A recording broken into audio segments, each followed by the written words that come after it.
En la vasta extensión de Mendoza, Argentina, el otoño de 1995 llegó con un viento frío que arrastraba el polvo seco de los viñedos y el aroma distante de la tierra recién removida. Las hojas caídas crujían bajo los pasos solitarios de quienes caminaban al caer la tarde, cuando el sol teñía de cobre los techos de las casas y el silencio parecía esconder algo más que tranquilidad. Fue en ese escenario, melancólico y bello, donde comenzó una de las historias más inquietantes de la provincia, la desaparición de Laura Méndez, una joven de 29 años, maestra de literatura, cuyo rastro se perdió una tarde cualquiera y nunca volvió a ser el mismo. Las montañas de los Andes, en la distancia, parecían observarlo todo. Sus picos nevados se alzaban como testigos mudos de lo que estaba por suceder. El viento soplaba entre las calles empedradas del centro mendocino, haciendo vibrar los carteles oxidados de los pequeños comercios y desdibujando las voces en los cafés. Mendoza era, en aquel año, una ciudad de contrastes. La calma del vino y el turismo se mezclaban con un sentimiento de aislamiento, una especie de quietud que, bajo ciertas luces, podía parecer amenazante. Laura vivía en una pequeña casa de tejas rojas, en las afueras de la ciudad, rodeada de álamos y viñas que se extendían hasta donde la vista alcanzaba. Desde su ventana, todas las mañanas veía a los trabajadores del campo comenzar su jornada, mientras ella preparaba su café y escuchaba la radio local que anunciaba el pronóstico del tiempo. Nadie sospechaba que tras esa rutina sencilla se ocultaba una tristeza persistente, una melancolía que se le había quedado prendida en el pecho desde hacía meses, aunque nadie entendía por qué. Quienes la conocían decían que era una mujer reservada, de sonrisa discreta y mirada profunda, alguien que podía pasar inadvertida en una multitud. Pero bastaba una conversación para descubrir que había en ella una intensidad difícil de describir, como si viviera a medio camino entre la realidad y un sueño del que no quería despertar. Sus alumnos la adoraban. Hablaba de Borges, de Cortázar, de los secretos de la literatura como si cada palabra tuviera un poder oculto. La cámara del documental enfoca su habitación, una lámpara tenue, libros apilados junto a la cama, una máquina de escribir Olivetti y un cuaderno abierto con una frase subrayada: nada desaparece del todo, solo cambia de forma. Aquella frase, escrita con su propia letra, sería luego una de las piezas más inquietantes del misterio. Esa noche, el 3 de mayo de 1995, Laura fue vista por última vez caminando por la calle San Martín, cerca de la vieja librería El Rastro. Llevaba un abrigo gris, una bufanda celeste y un bolso de cuero marrón. Nadie imaginó que esa caminata, aparentemente inocente, sería su última aparición registrada. Un comerciante recordaría más tarde haberla visto cruzar hacia la parada del autobús, pero el conductor juró que nunca subió. En el documental, el sonido del viento se mezcla con una voz grave y pausada: Mendoza, 1995. Una mujer desaparece sin dejar rastro. Ninguna pista clara. Ninguna explicación convincente. Solo silencio y preguntas. Luego, el narrador hace una breve pausa, dejando que la música de fondo se diluya entre notas de piano y ecos de pasos. La historia de Laura Méndez apenas comienza, y ya se siente que algo en el aire no encaja. Durante las primeras horas después de su desaparición, nadie pareció alarmarse. Laura era conocida por pasar días enteros escribiendo o viajando a pequeñas localidades para visitar librerías antiguas. Pero cuando su madre, Elena, llegó a su casa y encontró la puerta entreabierta y las luces encendidas, comprendió que algo estaba mal. En la mesa del comedor había una taza de té todavía tibia y una vela encendida junto a una carta sin remitente. Esa carta se convertiría en el primer elemento de una serie de pistas que desconcertarían a la policía y a los investigadores privados durante meses. Su contenido era simple, casi poético: no temas la oscuridad. A veces es el único lugar donde la verdad se atreve a mostrarse. Nadie sabía si Laura la había escrito o si alguien la había dejado allí para ella. Mientras la cámara recorre lentamente la calle donde Laura fue vista por última vez, el narrador vuelve a hablar con tono grave. A veces, los lugares guardan ecos de lo que fue. Cada piedra, cada sombra puede ser testigo de algo que no entendemos. Si te gustan las historias misteriosas como esta, no olvides suscribirte al canal para seguir descubriendo los casos más inquietantes de Argentina y América Latina. Antes de aquel trágico mayo de 1995, la vida de Laura seguía un ritmo pausado, casi ritual. Despertaba temprano, cuando el sol apenas rozaba los viñedos, y abría las ventanas para dejar entrar el aire fresco que olía a uva y madera húmeda. Encendía su vieja radio Philips y dejaba que las noticias se mezclaran con el murmullo del viento. Luego, tomaba su bicicleta azul y recorría los 5 kilómetros que la separaban del colegio donde enseñaba literatura. En esas mañanas silenciosas, solía pensar que la felicidad era algo tan frágil como el rocío que se evapora con el primer rayo de luz. En el Colegio San José de los Andes, Laura era más que una profesora, era una presencia distinta. Tenía la habilidad de convertir una clase común en un viaje a lo invisible. Sus alumnos recordaban cómo ella cerraba los ojos antes de leer un poema y cómo su voz se volvía un susurro que parecía detener el tiempo. En sus cuadernos, los adolescentes escribían frases inspiradas por ella, sin saber que, años después, esas palabras serían su único legado tangible. En la sala de profesores, Laura solía sentarse junto a un ventanal desde el cual se veía la cordillera. Mientras los demás comentaban trivialidades, ella escribía en su cuaderno negro, un diario personal que nunca mostró a nadie. Algunos decían que escribía cartas a alguien que ya no estaba. Otros, que estaba preparando una novela.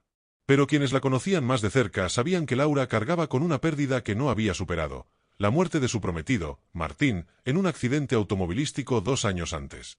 Desde entonces, su vida había adquirido una quietud dolorosa. Evitaba hablar del pasado y prefería sumergirse en la enseñanza y en la escritura. Su madre, Elena, intentaba convencerla de que retomara sus estudios de posgrado en Buenos Aires, pero Laura rehusaba.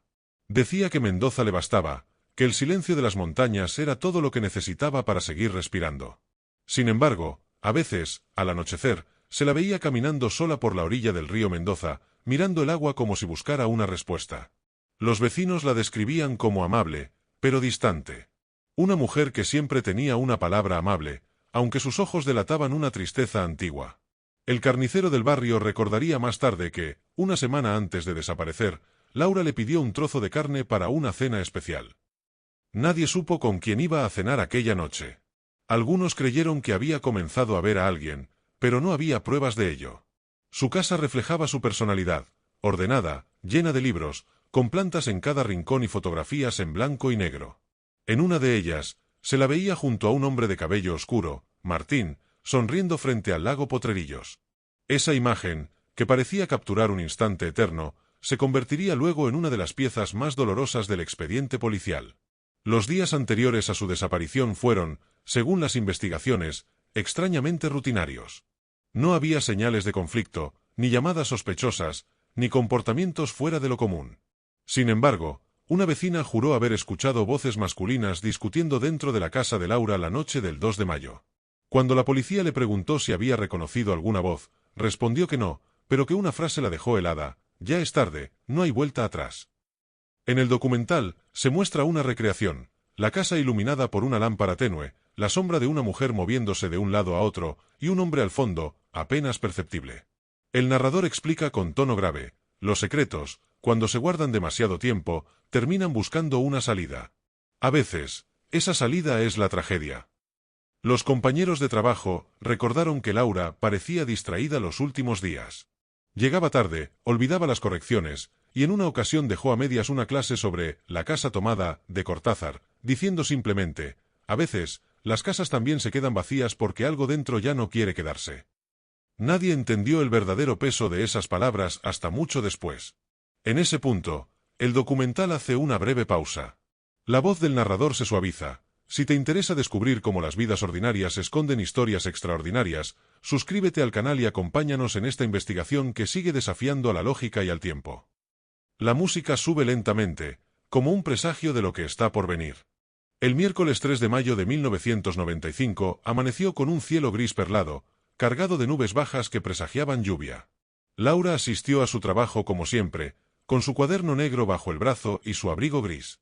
En el colegio dictó 2 clases y luego, según el registro de asistencia, pidió permiso para retirarse antes del mediodía. Dijo que debía resolver un asunto personal. Nadie volvió a verla después de esa hora. Aquella salida temprana sería el último movimiento confirmado de su rutina.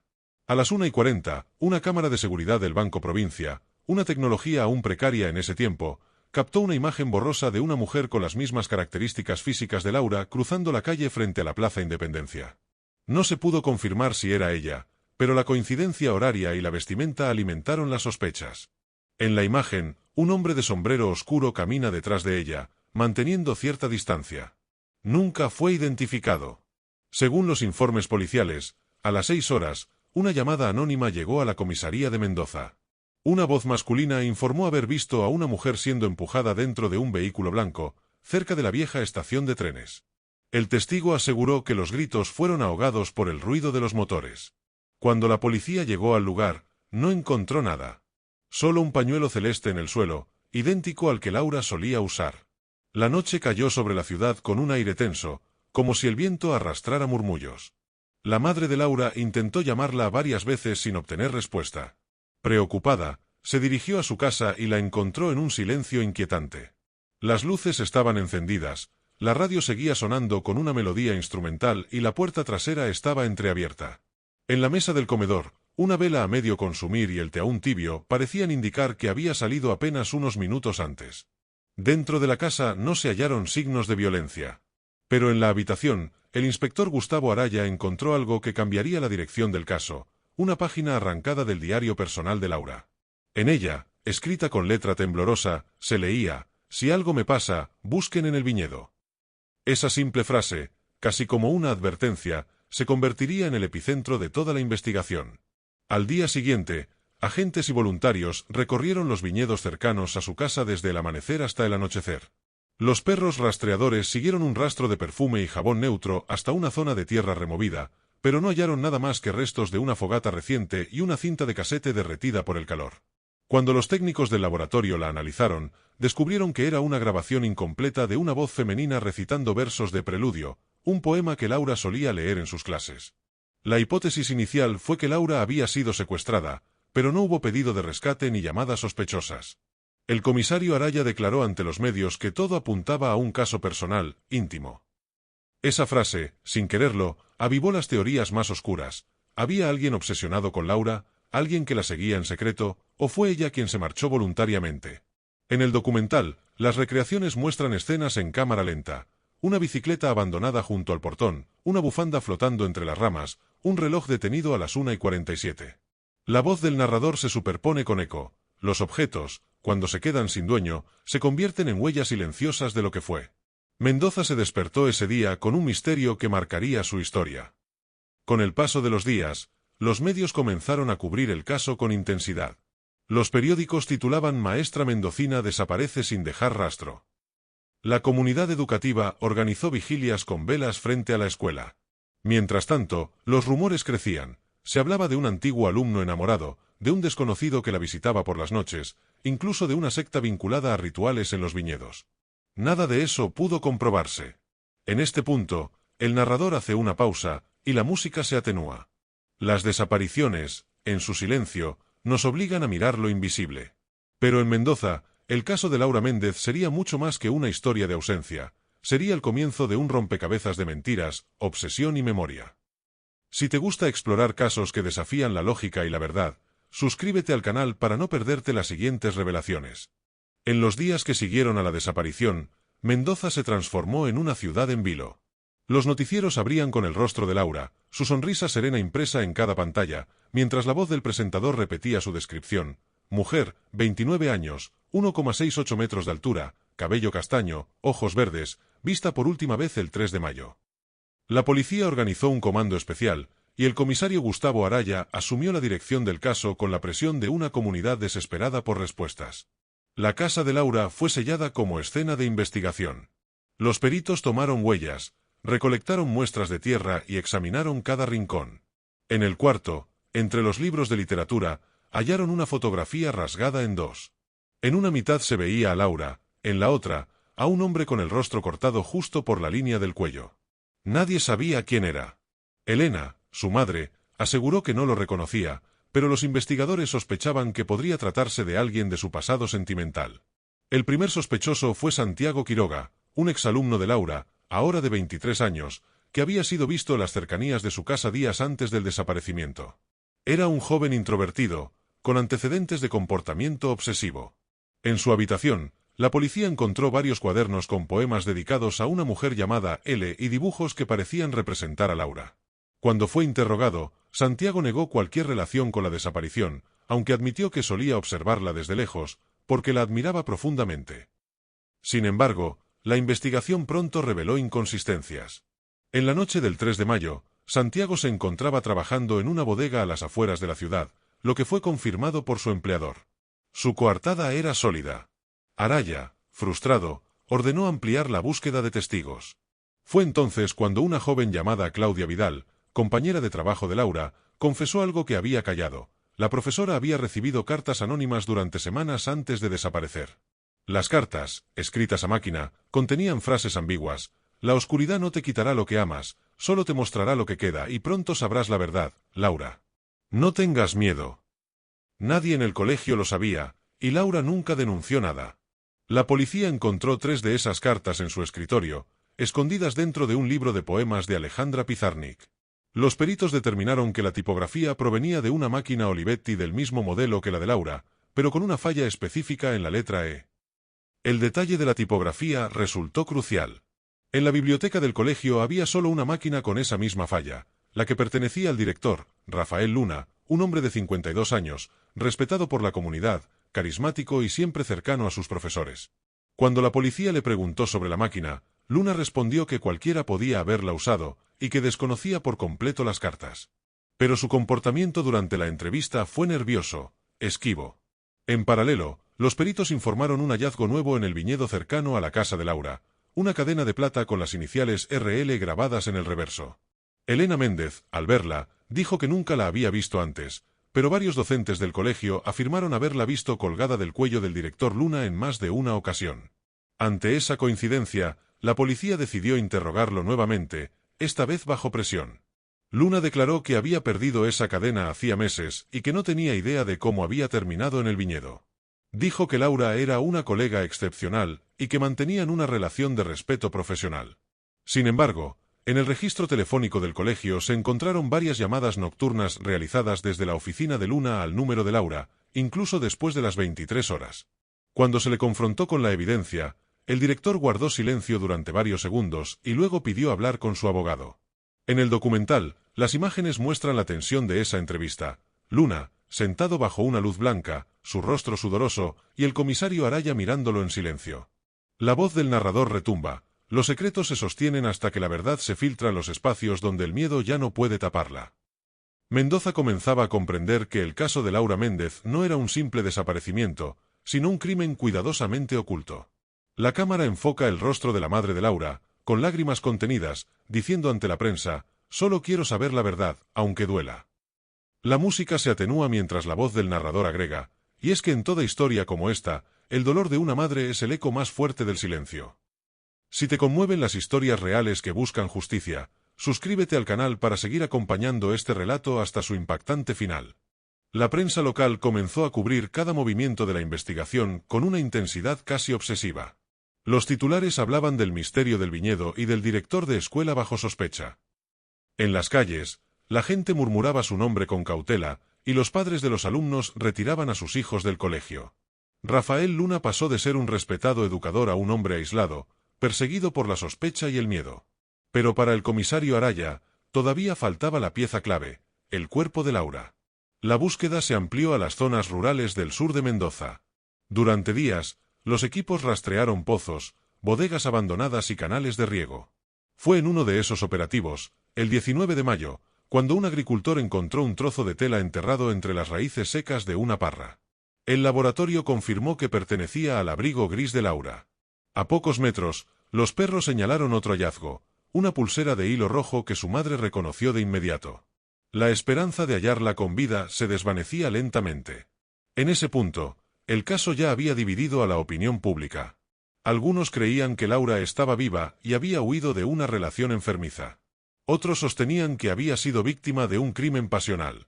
La policía, por su parte, mantenía el secreto de un hallazgo clave, una hoja suelta encontrada entre las raíces del viñedo, escrita a mano y firmada con las iniciales RL. En ella se leía, «Perdóname, Laura. No pude soportar tu silencio». Cuando Araya mostró esa nota a Luna durante el interrogatorio, el director mantuvo la compostura, pero su respiración se volvió agitada. Negó haber escrito la carta, aunque los peritos caligráficos dictaminaron que la firma coincidía en un 95% con la suya. Intentó justificarlo diciendo que alguien había querido incriminarlo, que la letra era una imitación. Sin embargo, cada palabra lo hundía más. En paralelo, la investigación reveló un detalle inquietante. La madre de Laura, Elena, recordó que su hija había mencionado una visita incómoda días antes de desaparecer. Dijo que un hombre había ido a su casa bajo el pretexto de entregarle documentos del colegio, pero que su actitud fue extraña. Esa misma tarde, el director Luna había firmado en el registro de salida del colegio a las 5:10, justo a la hora en que una vecina aseguró haber visto a un hombre con sombrero oscuro merodeando la vivienda de Laura. El documental muestra, en ese momento, imágenes en blanco y negro del viñedo y la narración del comisario Araya. Cuando los tiempos coinciden y los objetos hablan, la verdad deja de ser un misterio y empieza a tener forma. La voz en off de la narradora complementa, y esa forma, en el caso de Laura Méndez, comenzó a parecerse demasiado al rostro de alguien cercano, alguien que jamás imaginamos. El 25 de mayo, la policía registró nuevamente la oficina de Luna en el colegio. Dentro de un archivador, detrás de pilas de papeles viejos, hallaron una cinta de casete con la etiqueta Clase 2B Lectura. Sin embargo, al reproducirla, descubrieron que no contenía voces de alumnos, sino una grabación de Laura leyendo fragmentos de La casa de Asterión. En el fondo, se escuchaba una respiración masculina y un susurro apenas audible: «Eres mía». El silencio posterior resultó más aterrador que cualquier palabra. Con esa prueba, Araya solicitó una orden de detención preventiva para Rafael Luna. La policía lo arrestó en su domicilio esa misma noche, mientras cenaba solo. En su casa encontraron varios objetos que pertenecían a Laura: un libro con su nombre escrito en la primera página, una bufanda celeste y una carta sin abrir dirigida a R. Cuando la forense la examinó, descubrió que el sobre tenía una huella parcial que coincidía con el índice derecho del propio Luna. La noticia de la detención sacudió Mendoza. Frente a la comisaría, una multitud se congregó exigiendo justicia. Algunos lo insultaban, otros lloraban al recordar a Laura. En la televisión, los noticieros mostraban la imagen del director esposado, con la cabeza baja, mientras los flashes lo cegaban. Aún así, Luna mantenía su inocencia. «No la maté», repetía una y otra vez. «Ella sabía la verdad, y yo solo intenté protegerla». Nadie entendía a qué verdad se refería.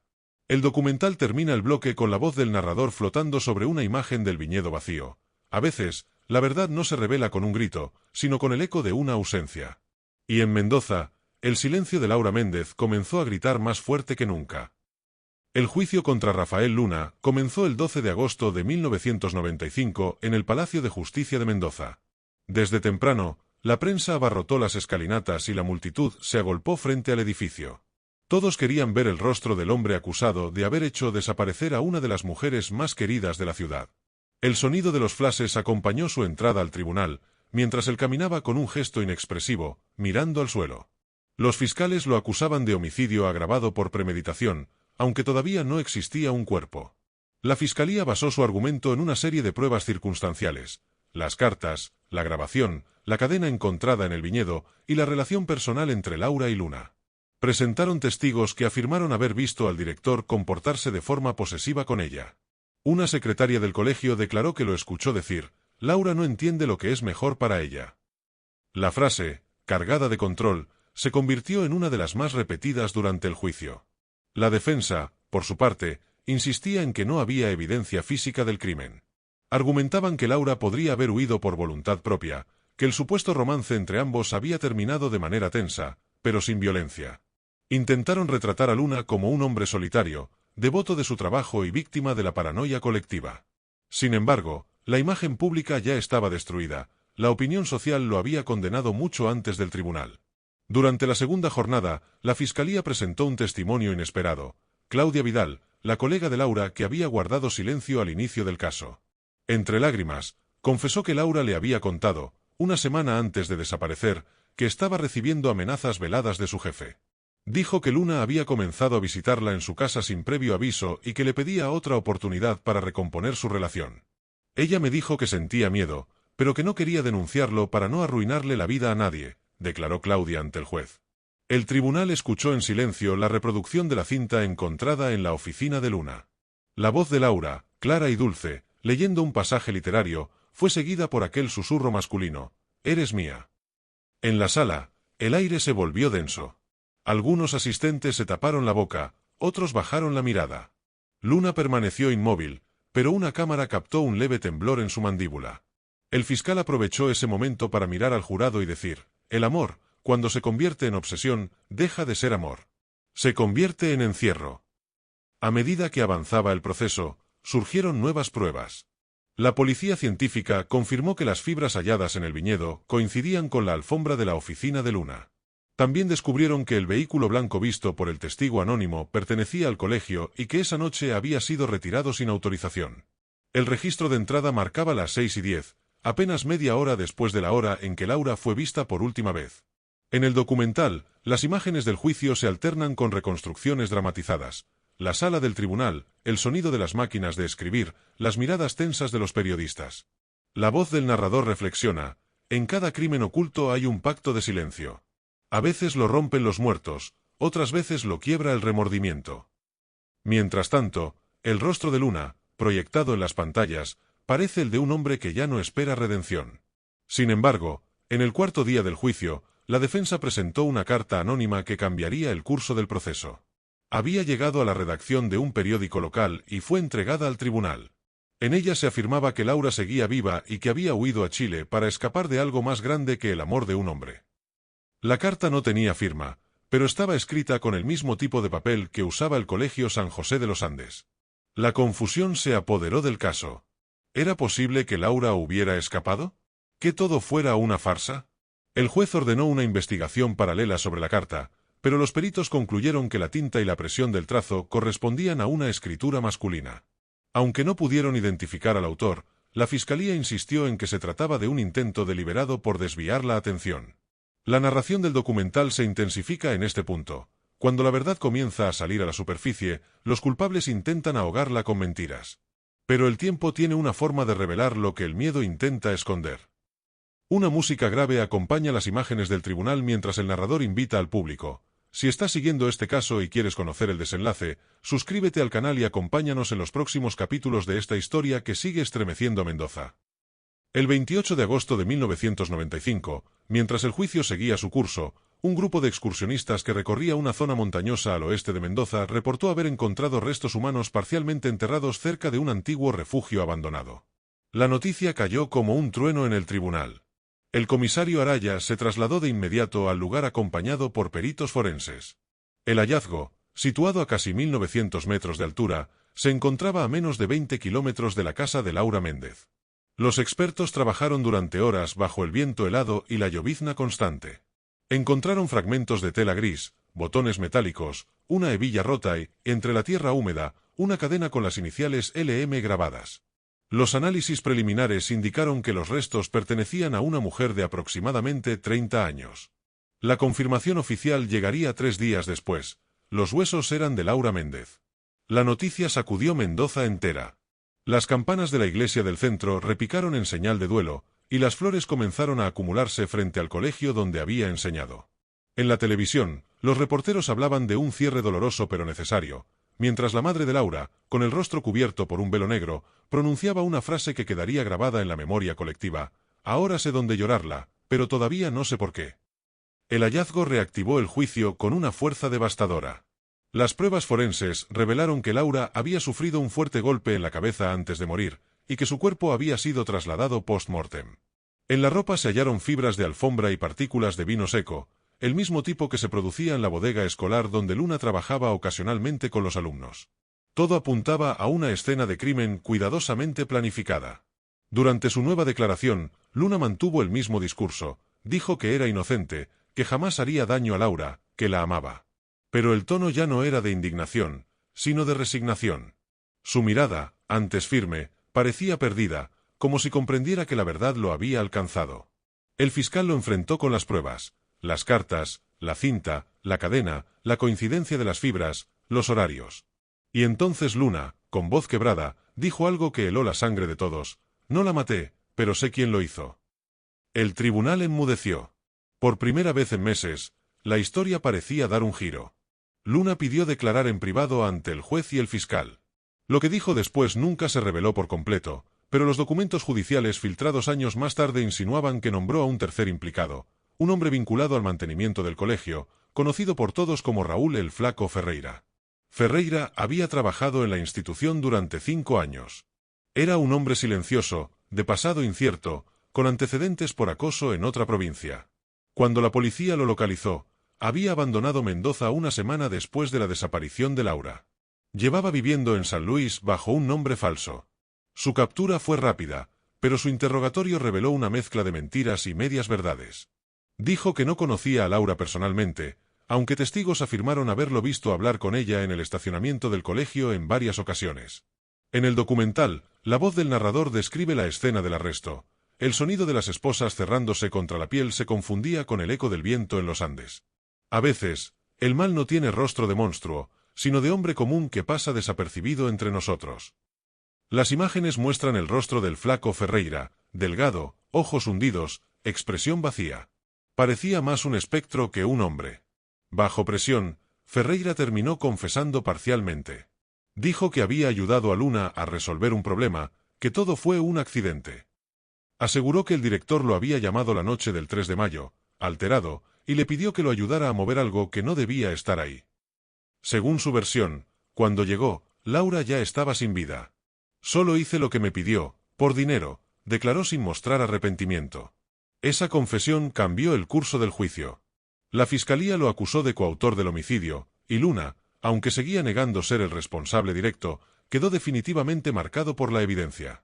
En el documental, el narrador concluye el bloque con una reflexión sombría. A veces, la oscuridad no está en un solo culpable, sino en el silencio compartido de quienes miran hacia otro lado. Laura Méndez había confiado en las personas equivocadas, y el precio fue su vida. El Tribunal de Mendoza se llenó nuevamente el 15 de septiembre de 1995. Las gradas estaban repletas de periodistas, curiosos y antiguos alumnos de Laura, que sostenían flores blancas entre las manos. El ambiente era tenso, cargado de expectación y tristeza. Afuera, bajo el cielo gris de la primavera andina, una multitud aguardaba el fallo mientras sostenía pancartas que decían justicia para Laura Méndez. Después de 4 meses de audiencias, el país entero esperaba una respuesta. En su alegato final, el fiscal reconstruyó la secuencia de los hechos con precisión escalofriante. Dijo que Rafael Luna había mantenido una relación con Laura, marcada por el control y la manipulación emocional. Cuando ella decidió alejarse, él no lo soportó. La citó en su casa bajo el pretexto de devolverle documentos del colegio, y tras una discusión, la atacó. Luego, llamó a Ferreira para deshacerse del cuerpo y borrar toda evidencia. La frase final del fiscal retumbó en la sala: el amor no mata. Lo que mata es el poder disfrazado de afecto. La defensa intentó jugar su última carta, insistir en que no existían testigos directos del crimen, que todo era una cadena de suposiciones. Presentaron a Luna como un hombre desequilibrado emocionalmente, pero no homicida. Sin embargo, las pruebas forenses y la confesión parcial de Ferreira pesaban más que cualquier argumento. Cuando el juez pidió silencio para leer el veredicto, el murmullo de la sala se apagó de inmediato. El tribunal considera probado que Rafael Luna, en complicidad con Raúl Ferreira, es responsable del homicidio de Laura Méndez, ocurrido el 3 de mayo de 1995, en la ciudad de Mendoza. La sentencia cayó como un golpe seco, cadena perpetua para ambos. En la sala, el sonido de los sollozos se mezcló con un silencio reverente. Elena, la madre de Laura, apretó entre sus manos una foto de su hija y susurró: «Por fin, hija mía». Luna permaneció inmóvil mientras escuchaba la condena. Solo al final levantó la mirada hacia el público y murmuró algo que los periodistas apenas alcanzaron a oír: «Ella nunca quiso irse». La frase, ambigua y desconcertante, se convirtió en titular de los diarios del día siguiente. Ferreira, en cambio, bajó la cabeza y pidió perdón a la madre de Laura antes de ser escoltado fuera de la sala. Nadie supo si sus palabras eran sinceras o parte de su estrategia final. En los días siguientes, Mendoza pareció despertar de un largo letargo. El Colegio San José de los Andes cerró por un tiempo indefinido. Los alumnos dejaron flores en el escritorio donde Laura solía enseñar. En la pared de su aula, alguien escribió con tiza blanca una frase de uno de sus poemas favoritos: «Nada desaparece del todo, solo cambia de forma». Esa línea se convirtió en símbolo de su memoria. En el documental, la cámara recorre las calles vacías, los viñedos dorados por el sol del atardecer, y la voz del narrador retoma su tono reflexivo: Mendoza nunca volvió a ser la misma. A veces, las ciudades también guardan cicatrices invisibles, recordatorios silenciosos de lo que el miedo y el deseo pueden provocar. La imagen de la casa de Laura aparece por última vez, con las ventanas cerradas y el eco del viento atravesando el portón.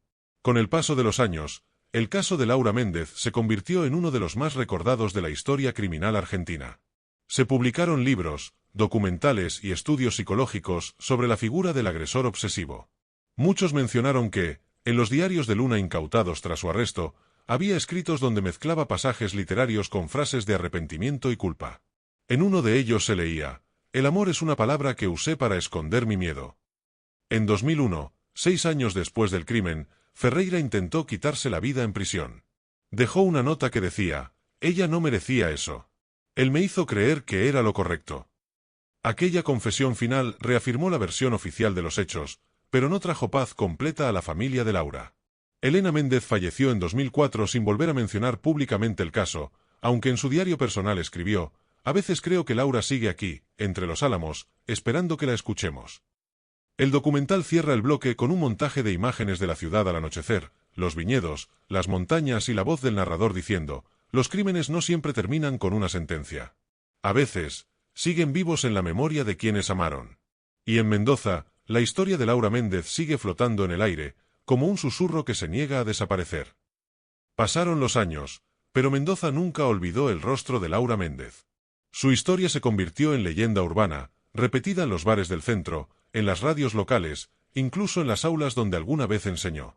La gente decía que en las noches de viento se oía una voz femenina en la colina del viñedo, recitando fragmentos de los poemas que ella solía leer. Algunos lo atribuían a la sugestión colectiva, otros aseguraban que era la manera en que el alma de Laura pedía justicia más allá de la ley. En 1998, un periodista llamado Martín Gálvez, joven y obsesionado con los casos sin resolver, decidió investigar los huecos de la historia. Releyó las actas judiciales, entrevistó a los antiguos alumnos y consiguió acceder a los archivos policiales. Cuanto más profundizaba, más dudas le surgían. Había detalles que no encajaban: las fechas de los movimientos del vehículo, los registros de llamadas y una serie de recibos de combustible que indicaban un viaje que Luna nunca admitió haber hecho. Gálvez descubrió que, 2 días antes de la desaparición de Laura, Luna había viajado a una localidad fronteriza para reunirse con un antiguo conocido, un expolicía retirado. Nadie había mencionado ese encuentro en el juicio. El periodista comenzó a sospechar que el crimen podría haber involucrado a más personas de las que el tribunal había considerado. En su cuaderno anotó una frase: «La verdad no termina donde empieza la justicia». Paralelamente, Ferreira continuaba en prisión, cada vez más deteriorado física y mentalmente. Los guardias decían que hablaba solo, que mencionaba el nombre de Laura en sus sueños. En una de las entrevistas que concedió al periodista Gálvez, murmuró: «Ella no quería ir a la casa esa noche. Alguien la obligó». Cuando Gálvez le pidió que explicara quién, Ferreira se llevó un dedo a los labios y dijo: «Todavía está ahí afuera». La frase, grabada en cinta, se convirtió en el fragmento más perturbador del documental. En 1999, una pista inesperada llevó a la policía a reabrir temporalmente el caso. En una cabaña abandonada, al pie del Cerro de la Gloria, se encontró una caja metálica con fotografías antiguas, una libreta de notas y un colgante igual al que Laura llevaba en la noche de su desaparición. Pero lo más extraño era una carta dirigida a RL con fecha de abril de 1995, un mes antes del crimen. La firma, en letra femenina, decía simplemente: «No puedo seguir con esto. Me da miedo lo que planeas». El hallazgo alimentó nuevas teorías. ¿Había alguien más involucrado? ¿Podría haber una tercera persona, una mujer, en la historia? El periodista Gálvez comenzó a explorar esta hipótesis. Encontró el nombre de Verónica Ruiz, secretaria del colegio en aquel entonces, quien había desaparecido de Mendoza justo después del juicio. Según algunos excompañeros, mantenía una relación secreta con Luna y lo había ayudado a manipular a Laura emocionalmente. Cuando el equipo documental visitó el barrio donde Verónica había vivido, los vecinos contaron historias inquietantes. Dijeron que solía recibir cartas sin remitente y que en una ocasión la vieron llorando frente a una iglesia, diciendo: «Todo lo hice por amor». Después de eso, desapareció sin dejar rastro. Nunca hubo denuncia ni registro oficial de su salida del país. El documental reconstruye ese misterio con dramatizaciones sombrías, el sonido de una máquina de escribir, una vela encendida junto a la carta encontrada en la cabaña, la voz del narrador que dice: «Cada verdad revelada deja una sombra detrás». En el caso de Laura Méndez, las sombras aún caminan entre los vivos. La música crece lentamente, acompañando imágenes de los Andes envueltos en niebla. En 2002, el periodista Gálvez fue encontrado sin vida en su apartamento. La causa oficial fue un accidente doméstico, pero entre sus pertenencias se halló un casete etiquetado con la palabra Verónica. El contenido nunca se hizo público, y el material desapareció misteriosamente del archivo de la policía una semana después.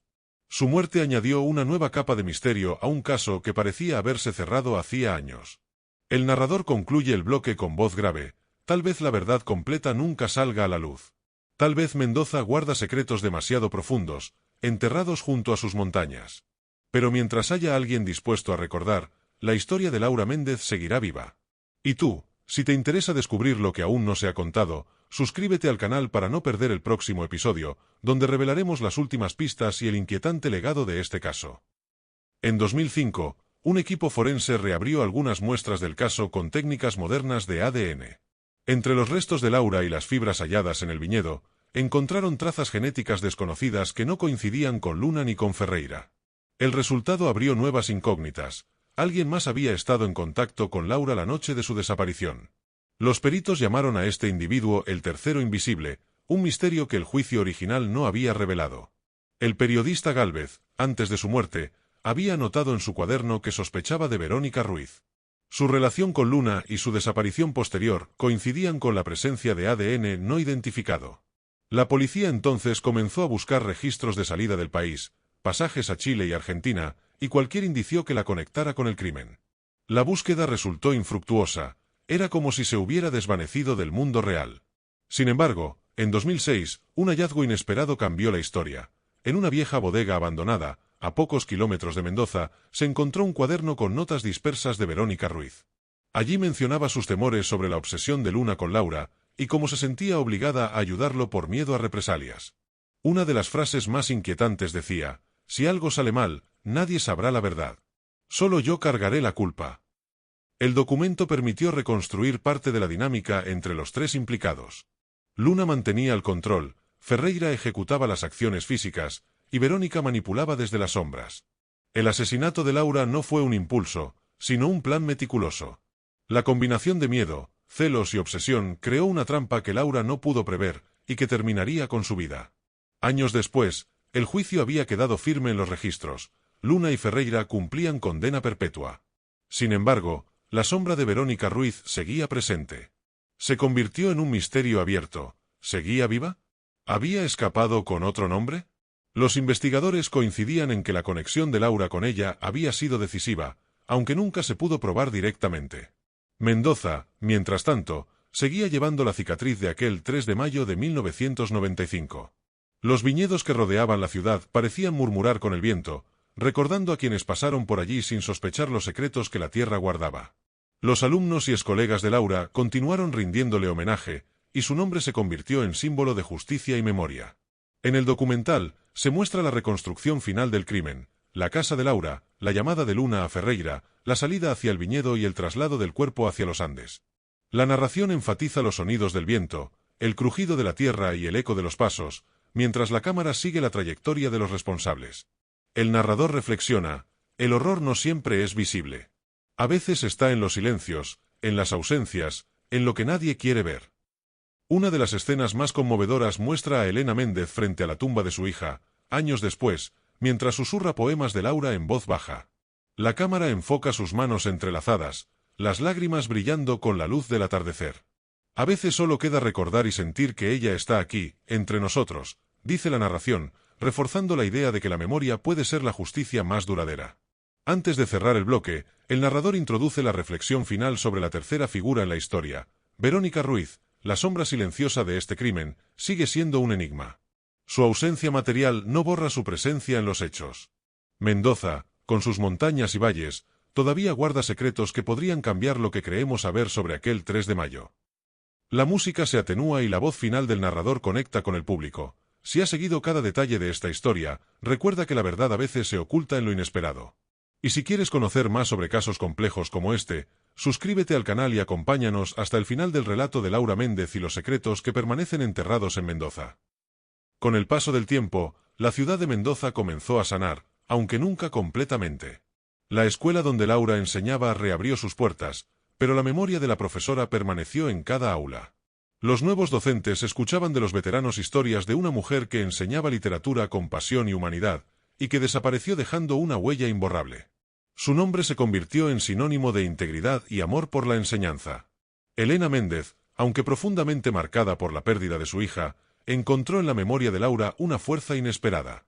Organizó grupos de lectura en la ciudad y fundó una pequeña biblioteca en honor a su hija, donde se conservaban todos los libros de literatura que Laura había amado. Cada visitante podía sentir la esencia de Laura en los estantes repletos de páginas amarillentas y notas manuscritas. La condena de Rafael Luna y Raúl Ferreira se convirtió en un símbolo de justicia tardía. Sin embargo, la sombra de Verónica Ruiz persistió. Algunos periodistas y ciudadanos seguían creyendo que su influencia fue decisiva en el crimen y que había logrado evadir la justicia gracias a su anonimato. Su ausencia nunca dejó de alimentar rumores y teorías, recordando que en toda historia de obsesión y poder siempre hay secretos que permanecen ocultos.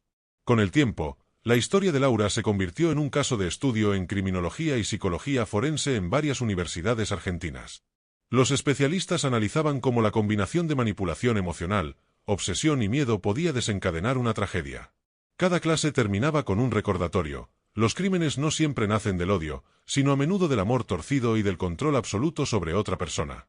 El documental presenta imágenes del viñedo donde Laura fue vista por última vez, ahora cuidado y con nueva vegetación. La cámara se detiene en una pequeña placa con su nombre, instalada por antiguos alumnos. La voz del narrador enfatiza la simbología, los lugares donde ocurren los hechos no olvidan. Guardan memoria de quienes caminaron por ellos, y en el caso de Laura, el viñedo se convirtió en un santuario silencioso de justicia y recuerdo. Las reconstrucciones dramatizadas muestran a Elena caminando por los pasillos del colegio, viendo fotografías de su hija, mientras la narración explica cómo la familia aprendió a vivir con la ausencia y a transformar el dolor en homenaje. Cada acción cotidiana se convirtió en un ritual de recuerdo: encender una vela, leer un poema de Laura, mirar los viñedos al atardecer. Años más tarde, algunos alumnos adultos compartieron testimonios sobre la influencia de Laura en sus vidas. Contaban cómo sus clases habían inspirado carreras literarias, cómo sus consejos habían moldeado decisiones personales y profesionales. La tragedia no borró la huella que había dejado, por el contrario, la amplificó, recordando que la vida y la memoria pueden trascender incluso el acto más cruel. En el documental, la cámara enfoca los Andes desde la distancia, con la luz del amanecer iluminando lentamente los picos. La narración reflexiona: a veces, la justicia llega tarde, pero la memoria es eterna. Mendoza nunca olvidará a Laura, ni los errores que permitieron que alguien abusara de su confianza. Su historia se convirtió en un faro para quienes buscan justicia y verdad. La música se intensifica mientras se muestran imágenes de los perpetradores cumpliendo condena en prisión, la ciudad y los viñedos vacíos. La voz del narrador recuerda al público que el cierre judicial no borra las heridas emocionales ni los fantasmas del pasado. El dolor de la pérdida, la angustia de la familia, la sombra de los culpables, todo permanece, aunque la ley haya actuado finalmente. El bloque termina con un mensaje directo al público: si te ha conmovido esta historia y quieres seguir explorando casos complejos de crímenes reales, misterios sin resolver y el poder de la memoria, suscríbete al canal. Cada historia que contamos busca no solo revelar la verdad, sino también mantener viva la memoria de quienes ya no están. Mendoza, tras el caso de Laura Méndez, nunca volvió a la tranquilidad que tuvo antes de 1995. La ciudad experimentó un cambio silencioso en su percepción de seguridad y confianza. Padres acompañaban a sus hijos a la escuela, vecinos vigilaban a las personas desconocidas y los viñedos, antes lugares de paseo y trabajo, se volvieron simbólicos de la tragedia que allí ocurrió. Los medios de comunicación locales continuaron cubriendo el caso durante años, a veces con nuevas teorías, a veces recordando el juicio y la condena de Luna y Ferreira. Cada aniversario del 3 de mayo se realizaban vigilias en memoria de Laura, velas encendidas y poemas leídos en voz alta. La comunidad aprendió a transformar la pérdida en actos de memoria colectiva. La Escuela San José de los Andes implementó programas de apoyo psicológico para docentes y alumnos, convirtiéndose en un referente de cuidado emocional. Profesores y alumnos compartían experiencias sobre cómo la tragedia de Laura les había enseñado a valorar la seguridad, la comunicación y la importancia de denunciar cualquier comportamiento sospechoso antes de que fuera demasiado tarde. Con el tiempo, la historia de Laura se incluyó en debates sobre legislación y seguridad escolar. Su caso fue citado en congresos de criminología como ejemplo de cómo la combinación de obsesión, manipulación y falta de control institucional puede derivar en tragedia. Mendoza, aunque marcada por el dolor, comenzó a reconstruir protocolos que aseguraran que algo así no volviera a ocurrir. A nivel psicológico, los testimonios de los alumnos y colegas de Laura mostraban la persistencia del trauma. Algunos aún recordaban los gritos que resonaban en la escuela durante la investigación, otros los momentos de incertidumbre mientras los adultos buscaban respuestas. La resiliencia de la comunidad se forjó a partir de la memoria y del reconocimiento de los errores que llevaron al crimen. En el documental, las imágenes muestran viñedos iluminados por la luz dorada del atardecer, mientras la narración reflexiona: cada lugar donde ocurrió un hecho trágico guarda un recuerdo silencioso. Mendoza, con sus paisajes majestuosos, se convirtió en un testigo invisible de lo que el miedo y la obsesión humana pueden provocar. Incluso después de las condenas, los habitantes de Mendoza seguían hablando de la historia. Viejos amigos de Laura mantenían reuniones periódicas, recordando anécdotas de su vida cotidiana, sus sueños, su pasión por la enseñanza. Así, la memoria de Laura trascendió su trágico final, y su legado comenzó a influir en nuevas generaciones, inspirando respeto y conciencia sobre los riesgos de la manipulación emocional y la obsesión. La narración se enfoca en los pequeños rituales de recuerdo: colocar flores en su tumba, leer los poemas que ella amaba, visitar los lugares donde enseñó y caminó. Cada gesto se convirtió en una manera de mantener viva la memoria de Laura y de aprender de la tragedia que la ciudad nunca olvidaría. El documental también enfatiza la importancia del testimonio y de la narración como herramientas de justicia social. A través de entrevistas, imágenes de archivo y recreaciones, se muestra cómo la historia de Laura Méndez dejó una marca indeleble en Mendoza, convirtiéndose en un recordatorio de que los crímenes no solo afectan a las víctimas directas, sino a toda la comunidad que los rodea. Para cerrar este bloque, el narrador dirige un mensaje al público: cada historia de este tipo nos recuerda que la justicia no termina con un juicio. La memoria de quienes fueron víctimas permanece viva, y es nuestra responsabilidad mantenerla. Si quieres continuar acompañando casos que desafían la lógica y exploran la verdad detrás del misterio, suscríbete al canal y sigue con nosotros hasta el final de esta historia. Con el juicio final y la condena de Rafael Luna y Raúl Ferreira, Mendoza experimentó un cierre judicial, aunque la herida emocional permaneció abierta. Los habitantes recordaban cada detalle de aquel 3 de mayo de 1995, cada rumor, cada carta anónima, cada sombra que cruzó los viñedos. La ciudad nunca olvidó que el mal puede camuflarse detrás de rostros respetables y que la obsesión puede destruir vidas. Verónica Ruiz nunca fue localizada oficialmente. Su papel en el crimen sigue siendo un misterio abierto, aunque los documentos recuperados y los testimonios indirectos sugieren que su influencia fue decisiva en la manipulación de Luna y Ferreira. Su desaparición reforzó la sensación de que la justicia completa no siempre es posible, y que algunos secretos pueden permanecer enterrados para siempre. Elena Méndez dedicó el resto de su vida a mantener viva la memoria de su hija. Fundó actividades culturales en su nombre, conferencias sobre seguridad escolar y programas literarios. Cada proyecto llevaba la esencia de Laura: el amor por la enseñanza, la pasión por la literatura y la defensa de quienes están en peligro. La ciudad reconoció su labor como un acto de resiliencia y homenaje perpetuo. Los antiguos alumnos de Laura crecieron con la conciencia de que la vida puede cambiar en un instante, y que la valentía de denunciar comportamientos sospechosos es crucial. Muchos de ellos convirtieron la tragedia en acción, se dedicaron a la docencia, al trabajo social y a la psicología, inspirados por los valores que Laura había enseñado y por la tragedia que marcó sus años escolares. La bodega donde parte del crimen tuvo lugar fue clausurada temporalmente y posteriormente reformada. Cada rincón se convirtió en recuerdo silencioso de la tragedia, con placas conmemorativas y rutas guiadas que explicaban la historia de Laura y el impacto del crimen en la ciudad. Para muchos, el viñedo no solo simbolizaba la muerte, sino también la memoria y la justicia que finalmente llegó. En el plano judicial, Rafael Luna y Raúl Ferreira cumplieron sus condenas en prisión. Luna, el director obsesionado, pasó sus últimos años aislado, reflejando en diario su obsesión, culpa y remordimiento. Ferreira, el ejecutor temeroso, mantuvo entrevistas con psicólogos en las que reconoció su papel, y su deterioro físico y mental fue constante. Ambos se convirtieron en símbolos de cómo la codicia, la obsesión y la complicidad pueden destruir vidas y reputaciones. Mendoza, con sus calles, viñedos y montañas, comenzó a sanar lentamente, pero la memoria de Laura nunca se borró. La comunidad aprendió a identificar señales de peligro, a fortalecer los vínculos de confianza y a valorar la vida de cada persona como un bien irreemplazable. El caso se convirtió en lección histórica, en narrativa educativa y en advertencia sobre los riesgos de la manipulación emocional y la obsesión humana. El documental cierra con un montaje de imágenes: los viñedos dorados al atardecer, el río Mendoza reflejando la luz cálida del sol, la tumba de Laura cubierta de flores y las aulas del colegio vacías pero llenas de recuerdos.